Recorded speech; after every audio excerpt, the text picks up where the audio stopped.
A'udzubillahi minasyaitonirrajim. Bismillahirrahmanirrahim. Assalamualaikum warahmatullahi taala wabarakatuh. Alhamdulillahirabbil alamin. Wassalatu wassalamu ala asyrafil anbiya'i wal mursalin wa ala alihi wa sahbihi ajmain. Rabbi shrah li sadri wa yassir li amri wa hlul 'uqdatam min lisani yafqahu qawli. Hari ini 8 bulan 8 2021 dan saya ingin menyambung part keempat hikmah di sebalik COVID-19. Dah lama rasanya saya tak sambung video hikmah di sebalik COVID-19. Akhir sekali ada part 3. Nah, sekarang saya nak sambung hikmah di sebalik COVID-19 part 4. Hari ini 8 bulan 8 2021. Tak lama lagi kita akan menyambut awal Muharram, tahun baru Hijrah pada hari Selasa ini. So kita perlu sebenarnya bergerak pantas. Masa bergerak terlalu pantas, dan kita juga perlu bergerak pantas. Hanya ada lagi 5 bulan sebelum kita mengakhiri 2021, dan kita sekarang akan masuk tahun baru Hijrah. Jadi kita perlu bermuhasabah diri kita, what we have done so far, apa yang kita telah lakukan sepanjang 1424 Hijrah, dan kita kena memulakan azam baru untuk tahun baru Hijrah ini. 5 bulan lagi tinggal untuk 2021, dan kita akan memasuki bulan awal Muharram, tahun Hijrah yang baru bagi umat Islam. So saya rasa amat bertepatan untuk saya teruskan hikmah di sebalik COVID-19 part 4, or the beauty behind the pandemic COVID-19. So poin yang keempat adalah COVID-19 ini banyak memberi kita, a lot of people stay home, so, terutamanya pada PKP lockdown number 1 atau PKP 1.0 pada bulan 18 bulan Mac sampai Jun kalau tak silap saya, PKP 1.0. Dan masa itu terlalu banyak kita meluangkan masa di rumah. Jadi kita banyak berfikir, mempunyai banyak masa untuk merancang, melihat perancangan kita 2020, dan kita banyak masa untuk berfikir, dan kita tanya diri kita, what is the purpose of our life? Apa sebenarnya matlamat hidup kita? Apa yang kita nak cari dalam dunia ini? Adakah kita terlalu mengejar dunia? Okay? Adakah harta yang kita nak cari, pangkat yang kita nak cari, kejayaan perniagaan yang kita nak cari? Tiba-tiba dengan datangnya COVID-19, terencat semua perancangan kita yang kita nak lakukan. Terutamanya apa yang saya nak lakukan pada 2020. Terencat. Habis semua terencat. So, dia sebenarnya memberikan kita masa untuk rethink, recalibrate ourselves, recalibrate our vision, recalibrate our purpose of life. Apa kehidupan kita sebenarnya? Apa yang kita nak cari sebenarnya dalam hidup ini? So, we have to rethink our purpose of life. Our purpose of life adalah sebenarnya untuk mencari keredaan Allah. Our purpose of life is the number 1 is priority, is akhirat, dan it's not for dunia. Okay? Allah sebut dalam surah Ali Imran ayat 185 yang berbunyi kullu nafsin za'iqatul maut, setiap-tiap yang bernyawa akan merasai mati. Dan di akhir ayat ini menyebut kehidupan dunia adalah kehidupan yang penuh dengan tipu daya. kehidupan dunia adalah kehidupan yang memperdayakan. So sebenarnya COVID-19 ni memberi ruang dan peluang untuk kita memikirkan semula, rethink our purpose of life. Apa matlamat hidup kita? Dan kehidupan dunia ini adalah satu kehidupan yang penuh dengan tipu daya dan senda gurau. Okay. So, dan poin yang kelima, semasa PKP 1.0, kita banyak masa di rumah. Saya sendiri banyak mempunyai masa, meluangkan masa dengan isteri dan anak-anak, melihat kerja rumah mereka, melihat, memantau persekolahan mereka, bagaimana prestasi mereka, bagaimana pelajaran mereka. So, jadi kita banyak masa untuk melihat perkembangan anak. Kita terlalu sibuk dengan kerjaya kita, kita terlalu sibuk dengan perniagaan kita. Kita terlalu mengejar dunia, kadang-kadang kita terabai tugas dan tanggungjawab kita terhadap anak-anak kita. Kita terlalu kurang meluangkan masa dengan anak-anak. Ada kalanya tak sempat nak makan sarapan pagi, tak masak untuk anak-anak, terlalu sibuk. Jadi hikmah COVID-19 ini adalah memberi kita banyak ruang masa untuk meluangkan masa dengan anak-anak. Melihat anak-anak membesar di depan mata itu juga satu nikmat. Pada saya pernah terpisah dengan keluarga dan anak saya setahun 3 bulan. Mereka tinggal di UK pada ujung September 2009 dan saya pulang ke Malaysia ujung 2009, dan saya tinggal di KL setahun 3 bulan keseorangan, dan isteri dan anak saya berada di UK ketika itu. So saya terpisah dengan mereka dan saya merasakan amat sunyi dan sepi dan keseorangan. So saya dapat hargai dan saya amat bersyukur bila dapat meluangkan masa dengan mereka. Because to spend time with them, you worth more than millions of ringgit that you have. Meluangkan masa dengan anak-anak, bermain dengan mereka, bercakap dengan mereka, makan bersama dengan mereka, itu adalah satu nikmat yang tidak ternilai harganya. So bila saya dah terpisah dengan mereka setahun 3 bulan dan saya dapat bersama dengan mereka, saya amat mensyukuri nikmat kebersamaan dengan mereka. You cannot replace them with money. Money cannot buy happiness. Money cannot buy your time spent together with your family. Itu hikmah di sebalik COVID-19, point number 5. Poin yang keenam adalah untuk kita berubah from negative society to online society, from negative person to positive person, daripada seorang yang malas kepada seorang yang rajin, pada seorang yang gagal menjadi ketua keluarga, suami atau isteri kepada anak-anak, isteri kepada suami, dan ibu kepada anak-anak. So kita perlu berubah. Bila sesuatu ujian itu datang, adalah untuk kita berubah sebenarnya. Dan sepatutnya dengan datangnya COVID-19 ini, sepatutnya kita mengubah masyarakat kita kepada offline society to online society. Online society adalah masyarakat yang banyak menggunakan teknologi. Masyarakat yang menggunakan teknologi adalah masyarakat yang maju. Dan masyarakat yang offline society adalah masyarakat yang mundur, cara kerja lama, pemikiran lama, dan tidak banyak melibatkan teknologi. So abad 21 adalah abad teknologi, dan kita banyak bercakap tentang Industry Revolution 4.0, dan banyak syarikat-syarikat kita yang masih lagi mengamalkan cara kerja lama, menggunakan manual.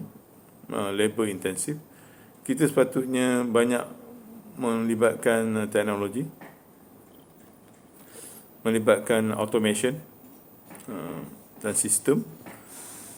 Dan kalau kita lihat sebelum pandemik COVID-19 ini datang, Lazada, Shopee tidaklah meletup seperti hari ini. Tetapi dengan adanya COVID-19 menyebabkan online business, online industry, Food Panda meletup, booming. Okay. Saya pun buat online sejak 2016. Perniagaan saya amat perlahan, lembab. Tetapi selepas COVID-19, perniagaan saya mula berkembang dan saya melihat hasilnya, dan saya juga telah mempunyai satu outlet di Kuantan, Al-Yahya Halalmat, dan kita juga ada al-yahyahalalmat.com. Kita boleh membeli belah, adalah pasar raya online, boleh membelah keperluan harian kita, dan kita buat pengantaran ke seluruh Malaysia. Dan kita juga ada di Shopee Mall, dan kita juga menjadi kedai virtual kepada Halo Delivery. So, COVID-19 sebenarnya nak merubah kita sebagai masyarakat yang kurang maju kepada masyarakat yang maju. Nak kita supaya berubah, bangkit menjadi masyarakat yang berfikir. COVID-19 juga sebenarnya mengajar kita untuk lebih kepada menjadi masyarakat yang berfikir. Masyarakat kita, masyarakat yang kurang berfikir. Sebenarnya terlalu banyak hikmah di sebalik COVID-19 untuk kita melihat semula model ekonomi kita, model ekonomi perniagaan kita, model perniagaan kita, macam mana, how do we boost business, how we conduct our business. So, COVID-19 ini sebenarnya untuk kita berubah, to change the way we do things, to change the way we think. So, COVID-19 hikmahnya yang ke-7 adalah untuk kita berubah. Dan yang ke-8 adalah terlalu banyak berpolitik di Malaysia ini. Terlalu banyak. We are too much politics. We are politicking. We are very politicking society. Selepas PRU 14 tak habis-habis berpolitik. Dan kita terlalu banyak membuang masa dengan politik. Sampai kita abaikan tanggungjawab kita, terutamanya pemimpin, untuk membangunkan rakyat dan membangunkan ekonomi negara. Berebut jawatan, berebut kuasa, gila kuasa. Ramai yang nak jadi pemimpin tetapi tidak ada kepimpinan. Bila pegang jawatan, tak tahu nak buat apa. Tak tahu nak mana di Malaysia ni. Di mana Malaysia ni nak dibawa? Ke mana Malaysia ni nak dibawa? Ke mana rakyat nak dibawa? Hanya memikirkan jawatan, kekayaan. Bila pegang jawatan, memikirkan macam mana nak mengayikan diri, macam mana nak mengkayakan keluarga. Bukan nak memikirkan bagaimana nak membangunkan negara, bagaimana nak membangunkan rakyat, bagaimana nak membela rakyat, bagaimana nak membela nafsi rakyat. Saya pernah bercakap di Masjid Al-Muhajirin IM5. Kita bercakap tentang perjuangan Melayu selama 60 tahun, tapi orang Melayu masih lagi ditakut lama. Kita bercakap tentang perjuangan Islam 60 tahun, tapi Islam makin di bawah. Islam bukannya di atas. Islam masih lagi ditakut yang lama, even worse. So kita tanya diri kita, betul ke kita ni memperjuangkan Islam? Betul ke kita ni memperjuangkan bangsa Melayu? Kalau kita buat betul apa yang kita cakap, saya rasa orang Melayu hari ini akan menjadi bangsa yang maju dan hebat. Dan Malaysia menjadi negara yang disegani dan ditakuti oleh musuh-musuh mereka. Tetapi ia tidak menjadi kenyataan. Sebab kita terlalu, orang Melayu kuat hasad dengki. Kita ibarat ketam, tarik-menarik, cantas-mencantas. Dan akhirnya negara yang menjadi mundur dan rakyat menjadi sengsara dan derita. Seperti yang saya selalu katakan, ramai orang mati kerana virus COVID-19. Tetapi lebih ramai orang mati, derita dan sengsara kerana PKP, kerana tindakan lemah kerajaan menangani COVID-19. Sekarang ni PKP 3.0 berlanjutan. Tak tahu sampai mana hujungnya. Dan banyak perniagaan terjejas teruk Orang-orang berniaga terjejah stroke. Baru-baru ni saya baru jumpa kawan saya peniaga Murtabak Mengkasar di Bukit Sekilau. Habis bekerja, seorang pun tak ada. Sekarang ni diorang back to square one, mengusahakan murtabak mereka, suami isteri, dan dibantu oleh anak-anak mereka. You bayangkan. Tapi pemimpin dia tak turun ke bawah, dia tak tengok. Dia hanya bercakap melalui TV, bercakap melalui di pejabat, tetapi tidak melihat turun ke bawah apa yang sebenarnya berlaku. Penderitaan, kesengsaraan yang dialami oleh rakyat, terutamanya para peniaga kecil dan sederhana. So kalau kita tak tamatkan PKP 3.0 ini secepat mungkin, ramai orang yang akan sengsara. Mungkin ramai orang juga yang akan bunuh diri. So fikir-fikirkanlah para pemimpin di luar sana. Kalau kita nak jadi pemimpin, utamakanlah rakyat, bukannya utamakan jawatan dan gila kuasa nak mempertahankan jawatan. Itu poin yang ke-9. Poin yang ke-8. Poin yang ke-9 adalah kita kurang berkasih sayang, terutamanya orang Melayu. Amat kurang. Itu sebab orang Melayu suka berbalah. Dan saya pernah pergi ke Jepun, dan saya banyak belajar tentang kehidupan orang-orang Jepun di sana.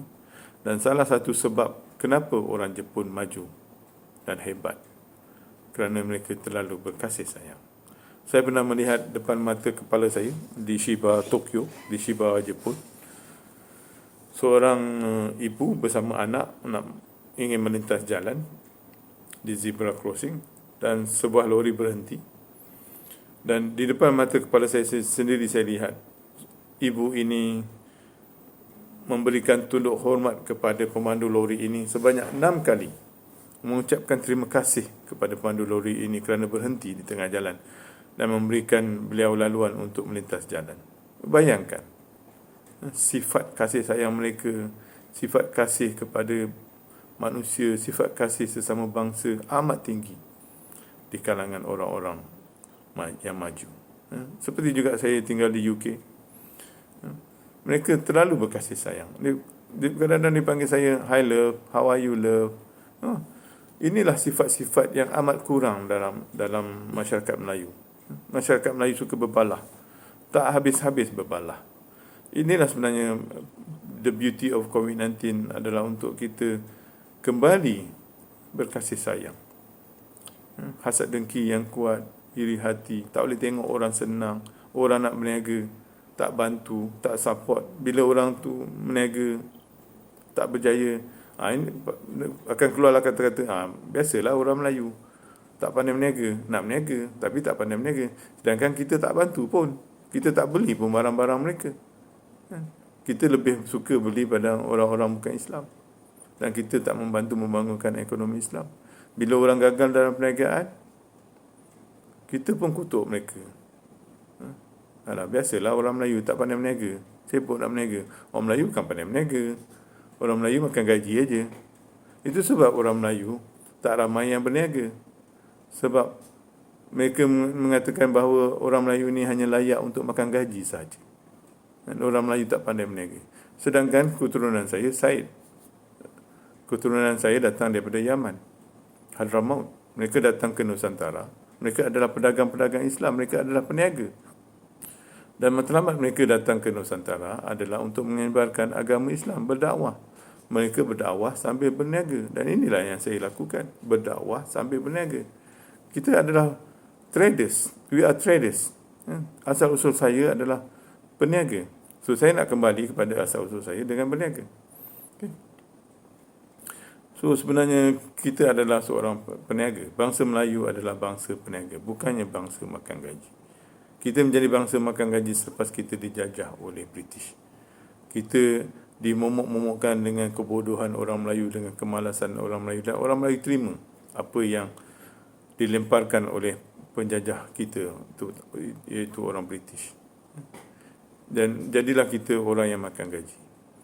Dan poin yang terakhir, poin 10 yang saya nak sampaikan hari ini, dan dengan poin ini akan berakhirnya video saya yang bertajuk Hikmah di sebalik pandemik COVID-19, adalah untuk kita bangkit. Poin yang ke-10 adalah untuk kita bangkit dan berubah. Dan bagi siapa yang berjaya mengambil pelajaran daripada pandemik COVID-19 ini, mereka akan menjadi orang yang berjaya dan bahagia. So, the beauty of this behind the pandemic COVID-19 is for us to raise up and to change.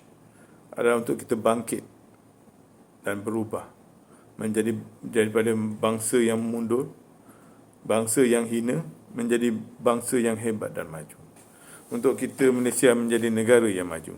Dan kita memerlukan pemimpin yang dinamik, yang karismatik untuk membawa Malaysia keluar dari kemelut COVID-19, untuk membawa Malaysia menjadi negara yang maju dan hebat. Selagi kita gagal menangani COVID-19, selagi itulah we cannot move forward and we cannot restore our economy. Then to move to the recovery of our economy, okay, kita akan ketinggalan jauh daripada negara-negara yang telah bangun dan bangkit seperti negara-negara di Eropah. So, saya menyeru kepada pemimpin-pemimpin, hentikanlah berpolitik, tumpukan kepada membela rakyat dan membangunkan negara. Malaysia ini, saya telah banyak mengembara ke luar negeri, melihat negara-negara orang. Malaysia ini adalah sebuah negara yang kaya dengan hasil bumi. Kita ada tanah, kita ada hasil galian, kita ada minyak, kita ada kelapa sawit, kita ada getah, kita ada pantai yang cantik, pulau-pulau yang cantik, hutan hijau tropika yang amat menarik, yang kaya. Kita boleh bangunkan negara kita dari segi pelancongan, terutamanya pelancongan halal. Terlalu banyak potensi, tetapi kita tidak fokus kepada untuk nak membangunkan negara. Hanya ingin merebut jawatan, sibuk nak merebut jawatan, sampai mengabaikan untuk membangunkan ekonomi dan negara serta membela nasib rakyat. So, I wish you all the best. Have a good weekend with your family. Spend a good time with your family. Have a productive day. Have a good rest on this Sunday. Saya sudahi dengan video hikmah di sebalik COVID-19 of the beauty behind pandemic COVID-19 ini, part 4. Dengan wabillahi taufiq wa hidayah. Wassalamualaikum warahmatullahi taala wabarakatuh.